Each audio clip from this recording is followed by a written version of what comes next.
Gente, agora a gente vai conversar sobre bancos de leite humano. Eu achei bem importante trazer essa temática dentro do aleitamento materno e neonatologia, porque muitas instituições, elas têm a oportunidade de terem bancos de leite, de terem postos de coleta, e, e principalmente se for aqui na Paraíba, por exemplo, e alguns estados, eu não sei se todos, eu acredito que todos, não tem essa questão mesmo do banco de leite receber o volume que se coleta e fazer todo o controle de qualidade e devolver para aquela instituição para que ela utilize nas suas unidades neonatais, né?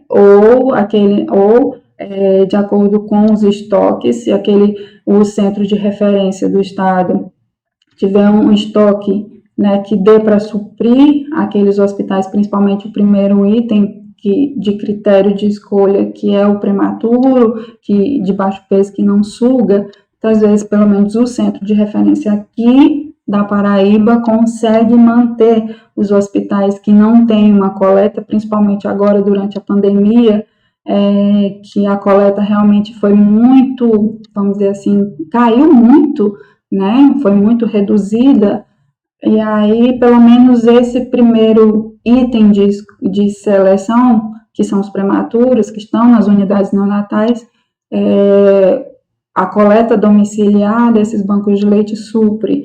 Vai muito de banco de leite para banco de leite. Aqui no estado da Paraíba a gente consegue ter uma facilidade maior de acesso para os bebês que estão em unidades neonatais e que sejam prematuros. Tá? Então, vou trazer para vocês, na verdade, como é que acontece esse fluxo dentro de um banco de leite. Então, só para conceituar, o banco de leite é um estabelecimento sem fins lucrativos, não tem nenhum tipo de troca em relação ao produto que é o leite materno e é responsável pelo processo de controle de qualidade. O que acontece? Qual é a diferença de banco de leite para posto de coleta? Banco de leite tem a atribuição de ter a parte de controle físico-químico, controle de qualidade, que nós conceituamos, que consegue submeter aquele leite que é recebido a inúmeros testes, pasteurizar para que aquele leite esteja com 100% de controle de qualidade a nível de ser seguro para que um prematuro ou qualquer bebê que esteja potencialmente grave dentro de uma unidade neonatal receba esse leite de forma segura e sem nenhum tipo de risco, tá? Então, praticamente o banco de leite ele é dividido em assistencialismo e laboratorial. No assistencialismo, existe uma equipe multiprofissional que atua na promoção, proteção e apoio ao aleitamento materno, acompanhando essa dupla durante todo o período de lactação.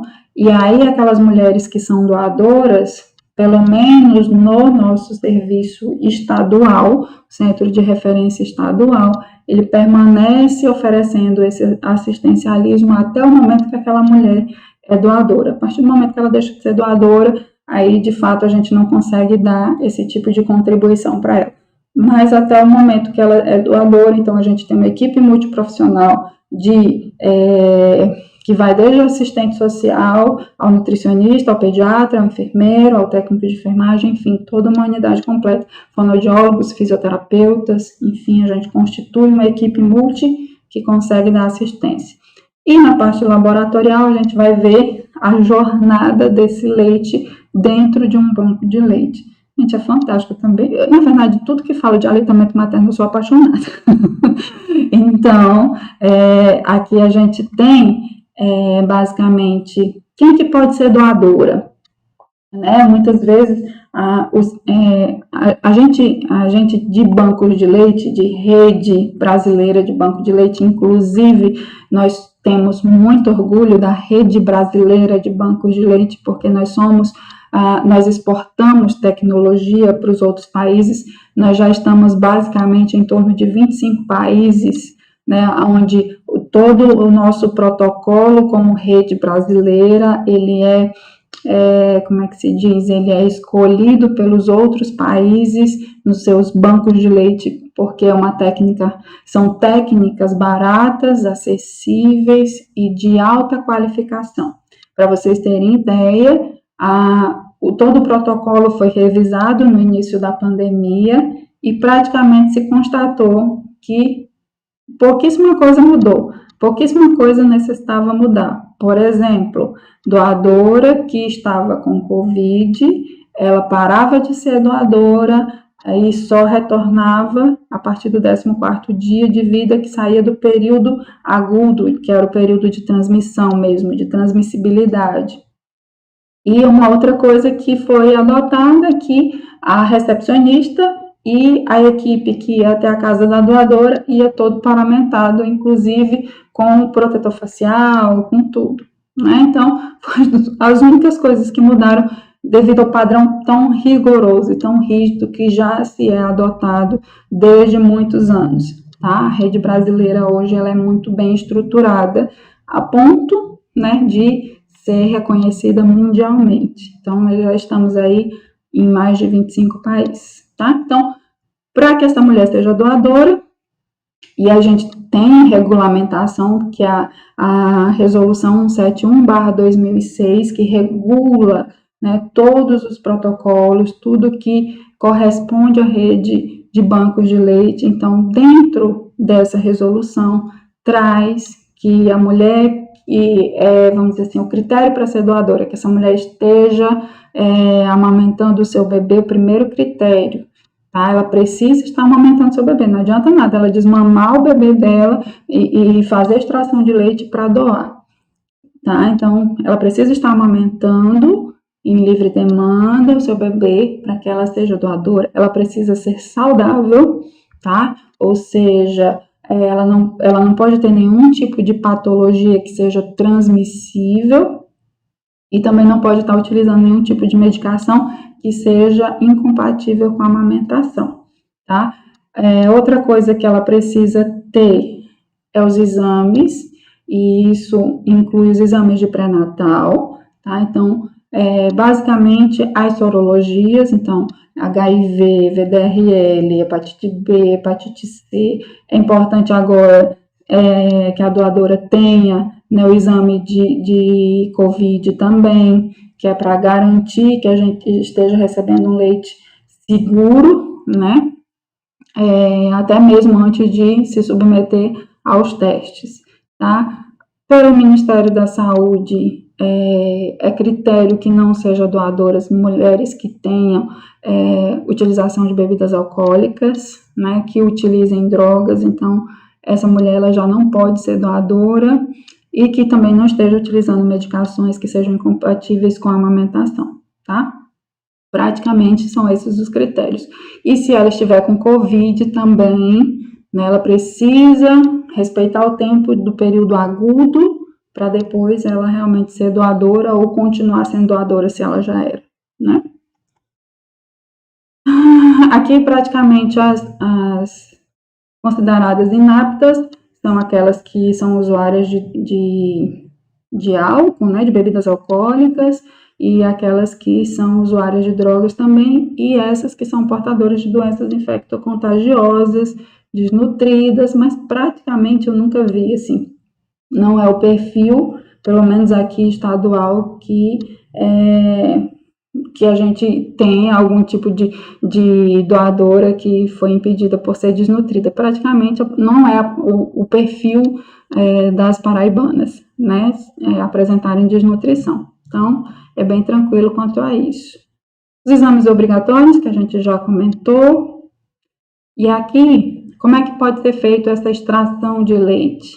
Na verdade, essa extração de leite, ela pode ser feita manual, ou ela pode ser feita com bombas extratoras, né, que podem ser bombas extratoras manuais, que é aquelas tipo de gatilho, ou aquelas elétricas, né? Existem inúmeras bombas. Agora, o que a gente contraindica como bomba extratora, seja manual ou elétrica, aquelas que de fato dificultem a higienização, como aquelas, por exemplo, que parecem umas buzininhas de bicicleta, que tem uma bola de borracha para ficar apertando, praticamente aquelas a gente contraindica pela dificuldade de higienização.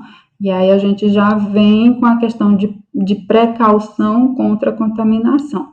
Tá? Então, essas que dificultam a higienização, praticamente elas não são indicadas. Outra coisa que a gente tem aqui é que, por exemplo, as mães, e como a gente já comentou, né?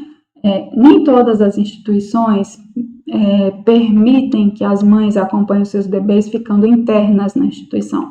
A maioria das instituições, elas, como é que se diz?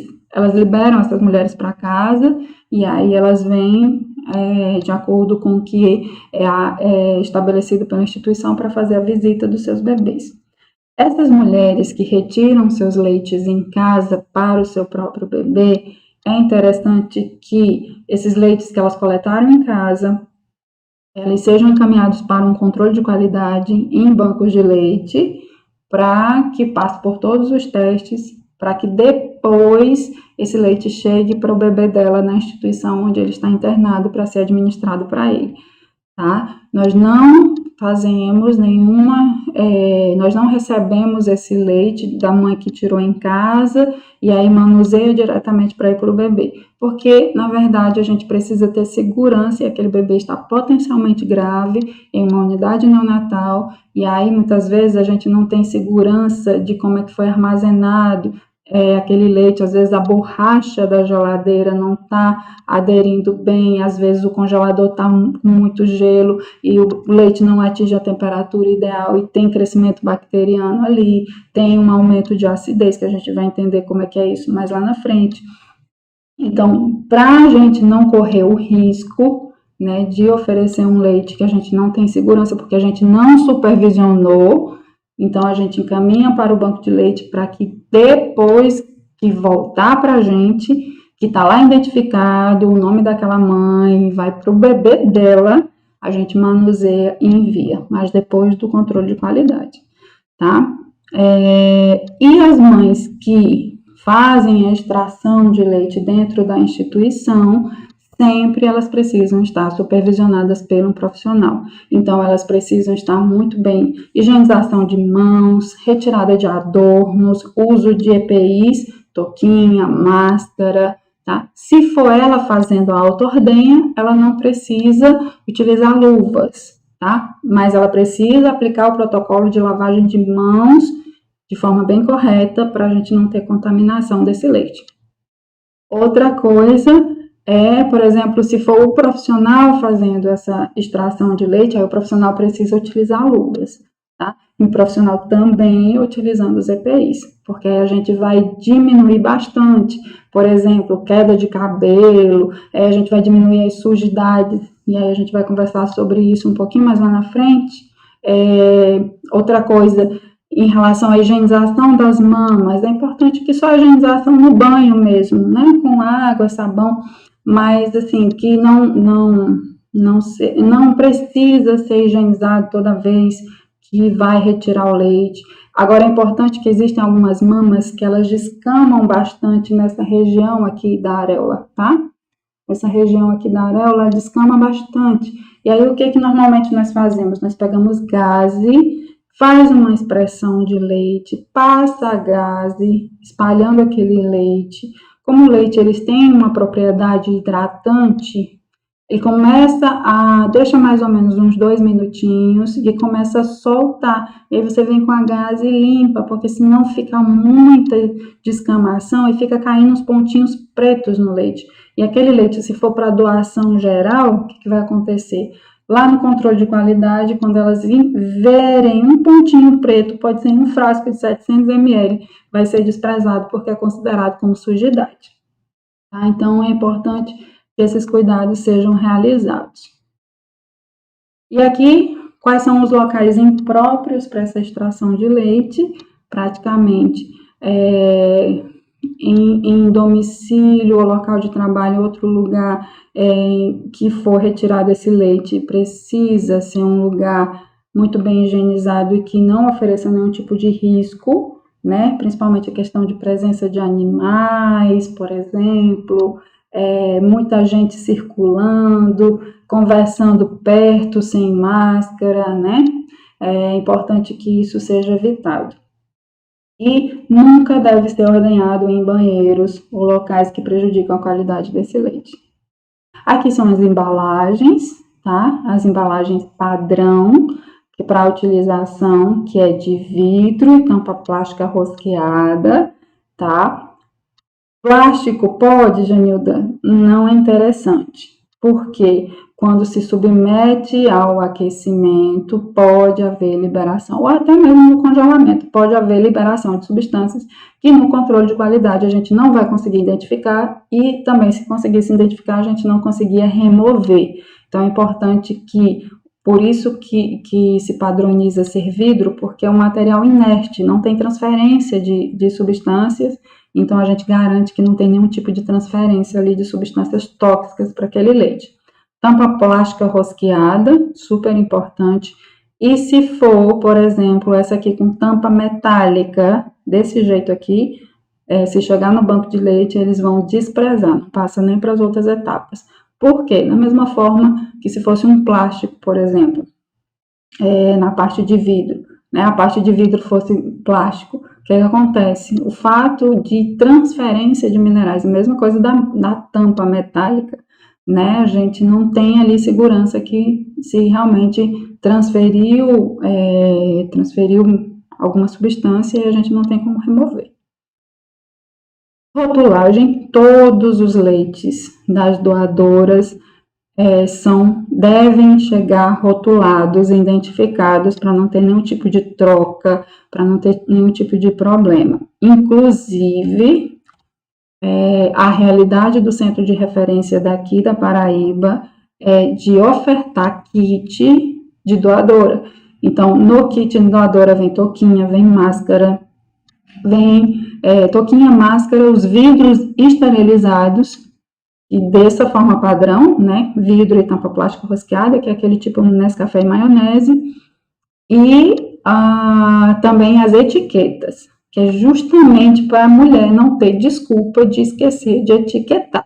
A etiqueta vai junto no kit, tá? E o que contém, né, de identificação que não pode esquecer? Nome da doadora completo, precisa vir com sobrenome, porque Maria existe muitas, Paulas existe muitas, então precisa ser com nome completo.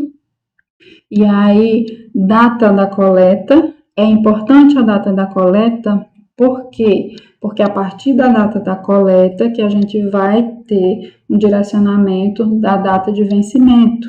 Leite cru.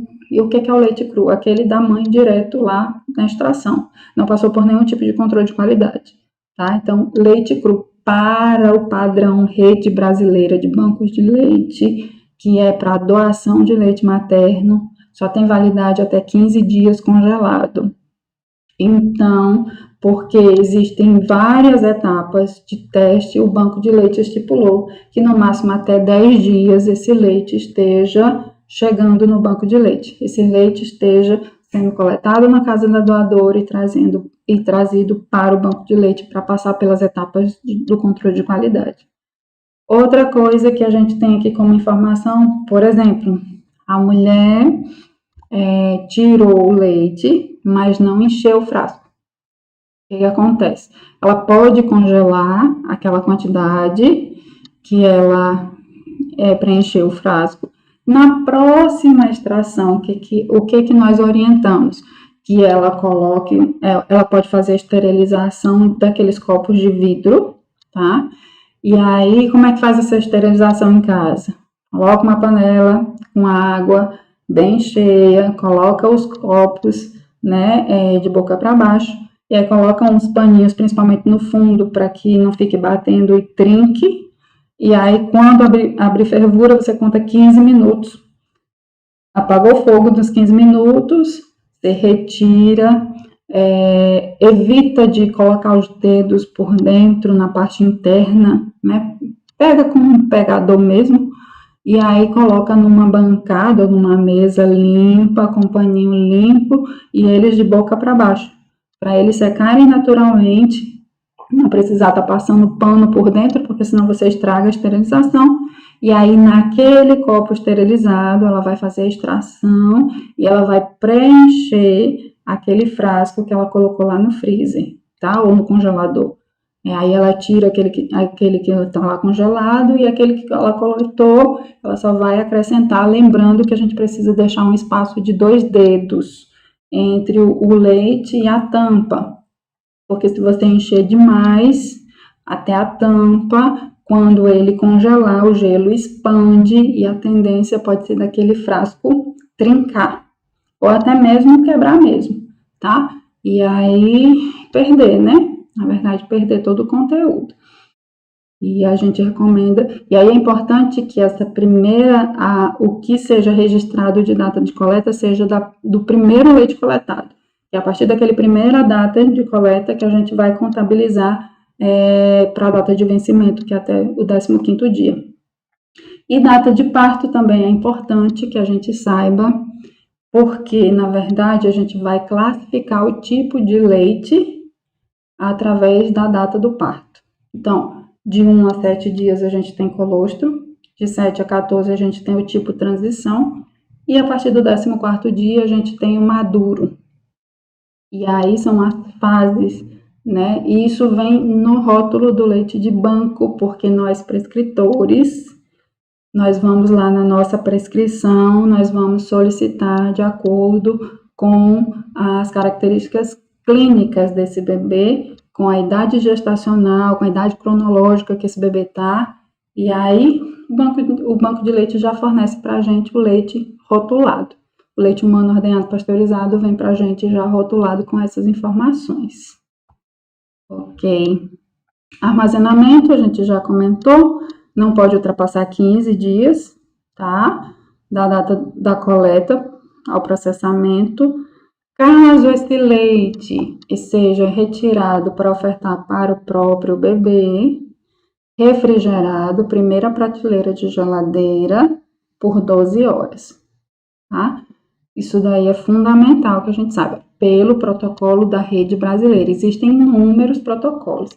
Existe o protocolo da ABM, existe o protocolo da Academia Americana de Pediatria, que é totalmente diferente da rede brasileira de banco de leite.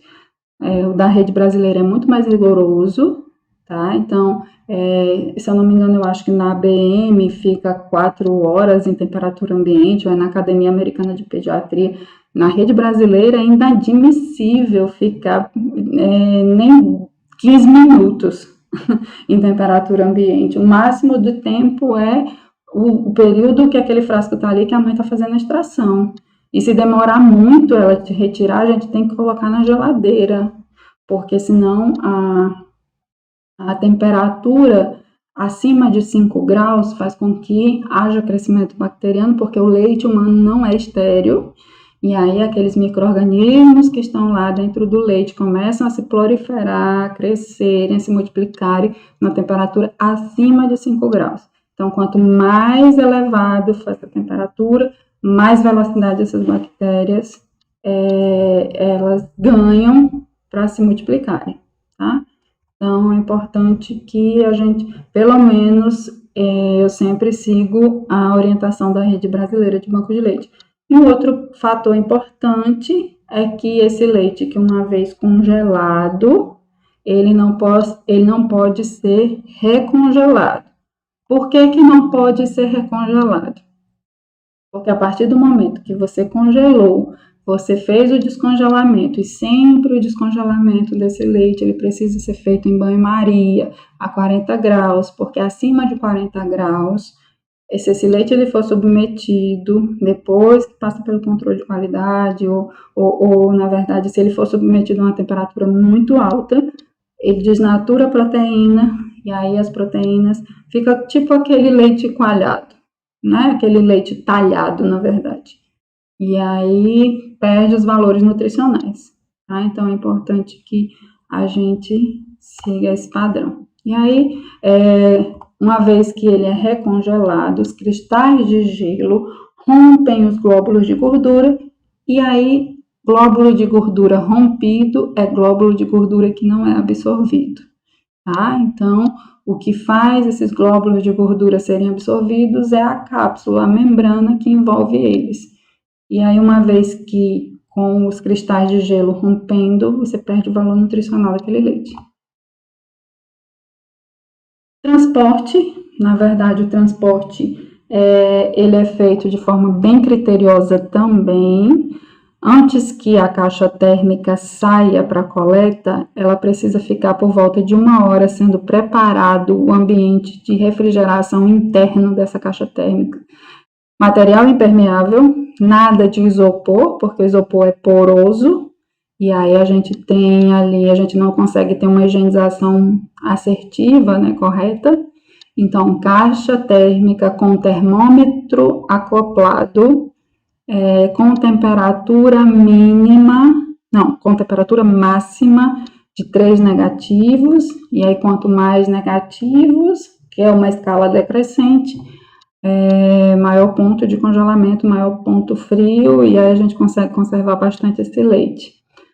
O que acontece? Essa caixa térmica ela é preparada 1 hora antes, e é colocado o gelóx ou gelo reciclável, não se utiliza gelo comum em leite, em transporte de leite humano congelado, e eu vou explicar daqui a pouco por quê.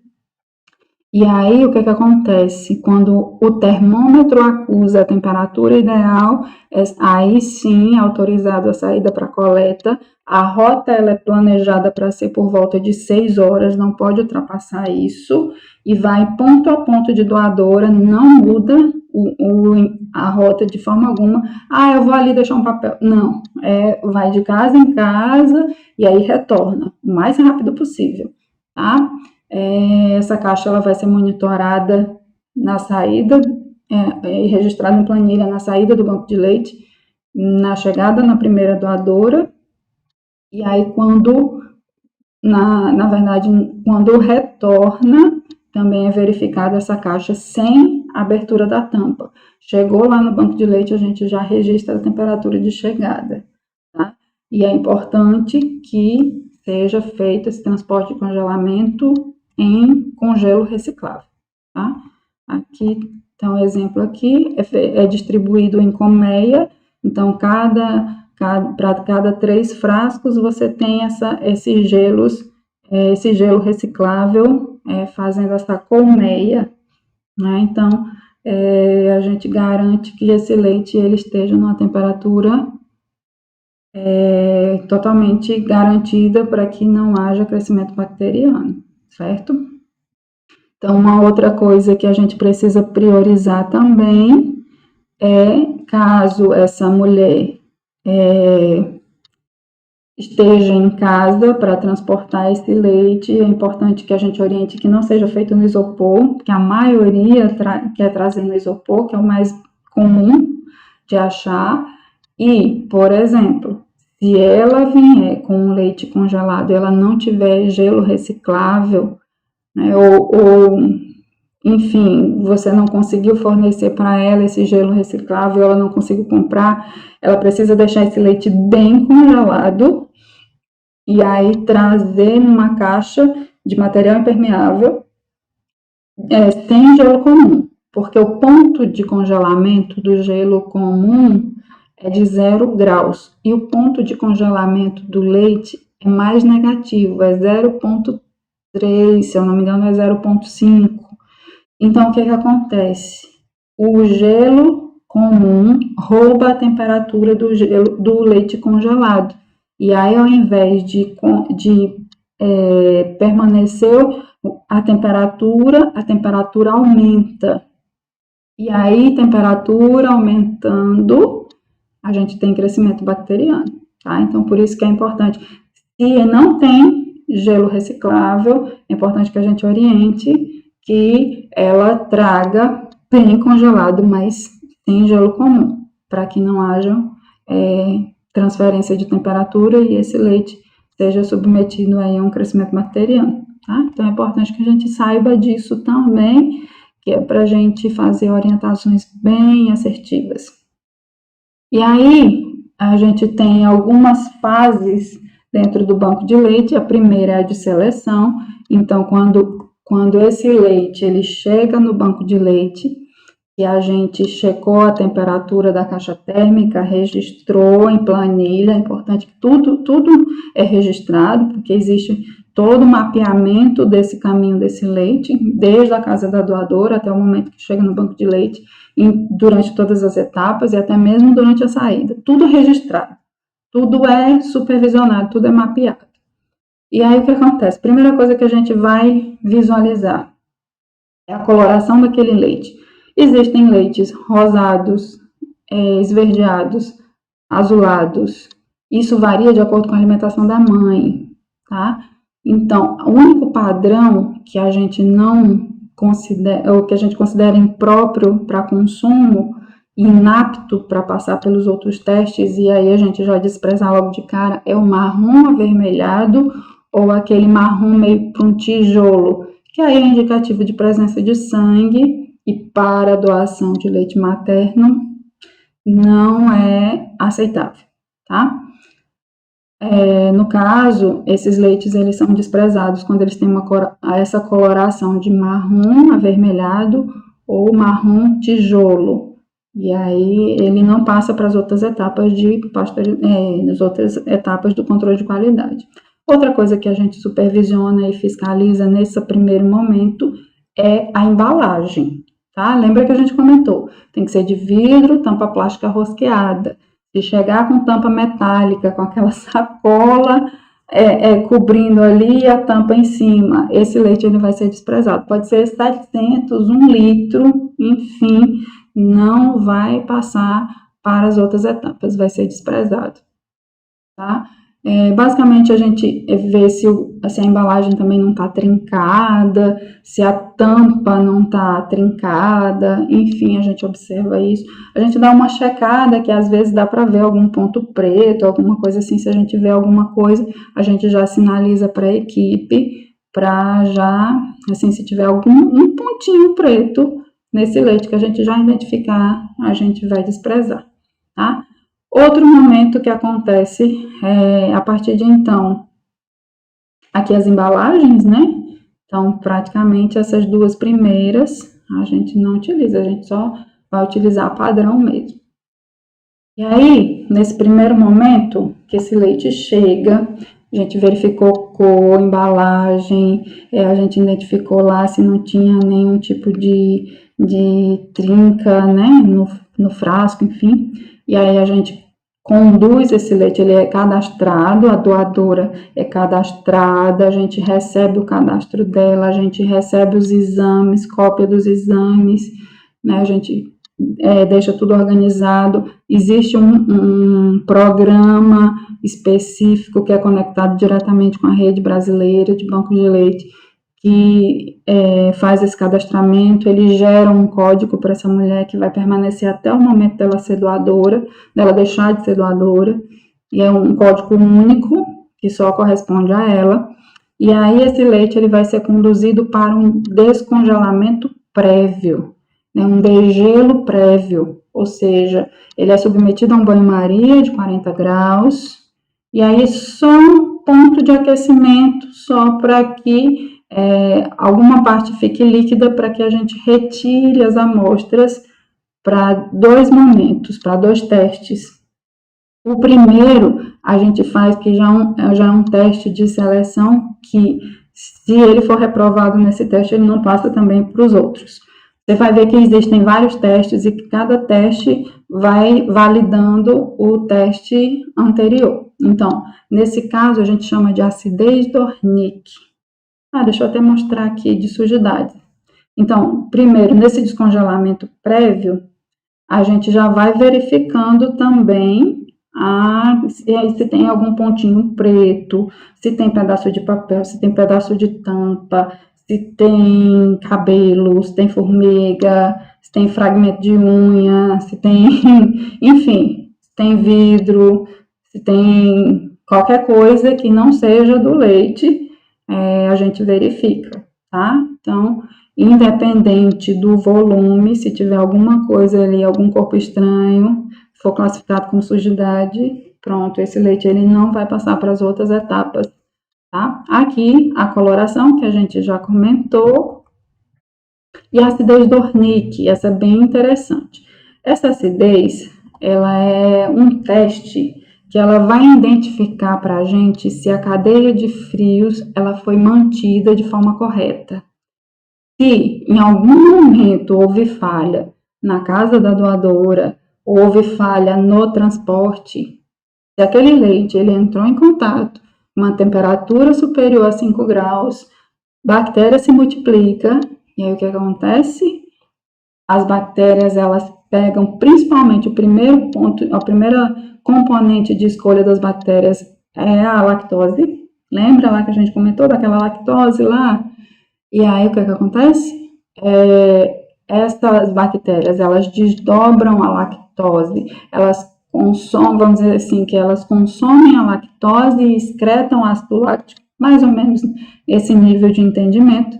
E aí, quanto mais tempo em temperatura superior a 5 graus, mais bactérias vão estar utilizando a lactose e produzindo ácido láctico, pegando a lactose e produzindo ácido láctico.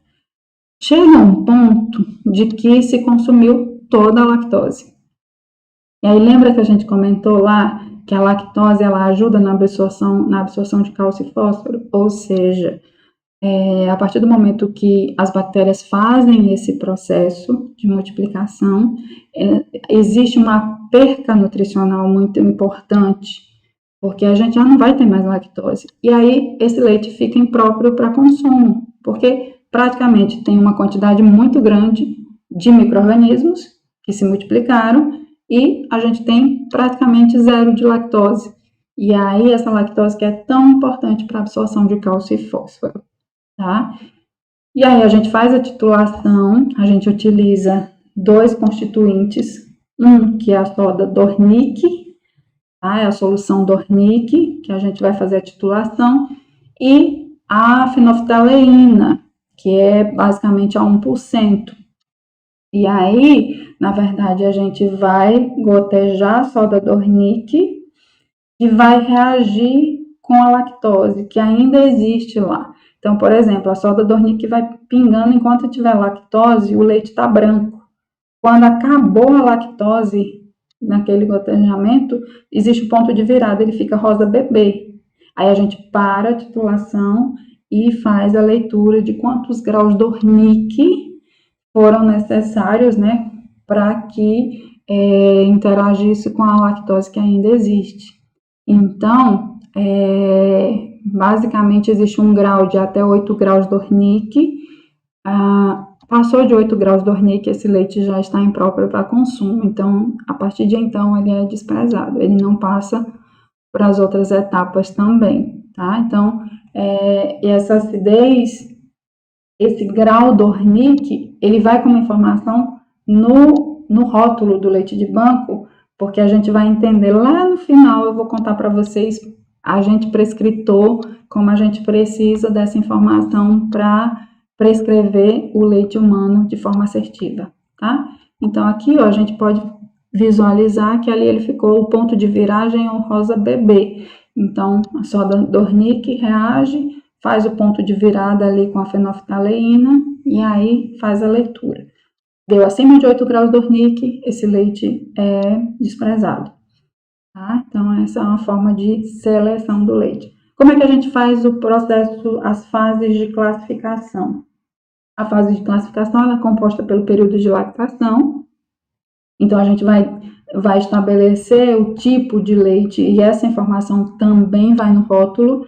É interessante você saber que no rótulo do leite de banco vai o número da doadora, vai o número do lote que aquele leite foi pasteurizado, vai a data de validade, que no caso pós-pasteurização ele vai durar 6 meses congelado, e se fizer o descongelamento ele dura 24 horas.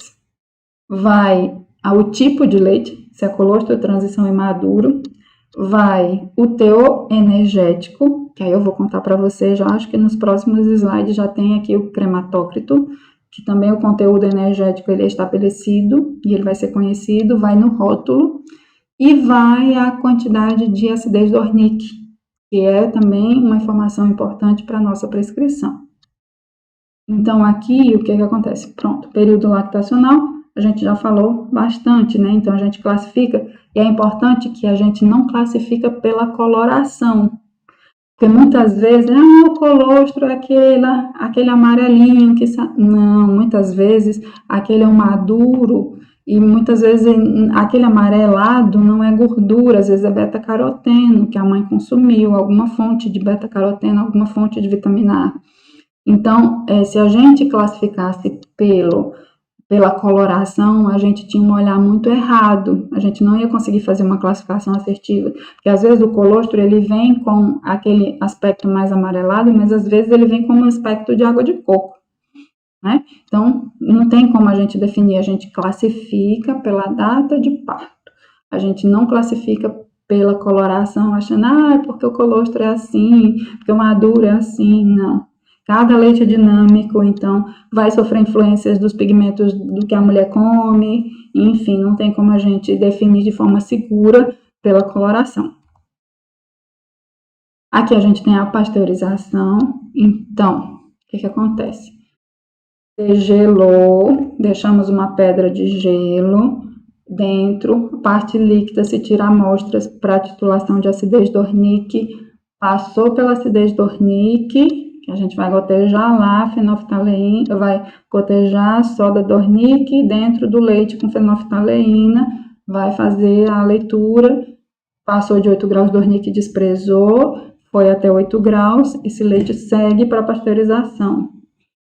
Enquanto está seguindo para a pasteurização, está fazendo o crematócrito, que aí, na verdade, o crematócrito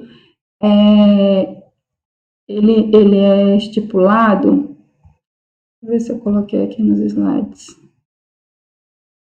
não veio nos slides, o crematócrito é a mesma técnica que se utiliza para o hematócrito, que é o microcapilar que você inocula leite dentro, tampa e coloca numa microcentrífuga para centrifugar por 15 minutos.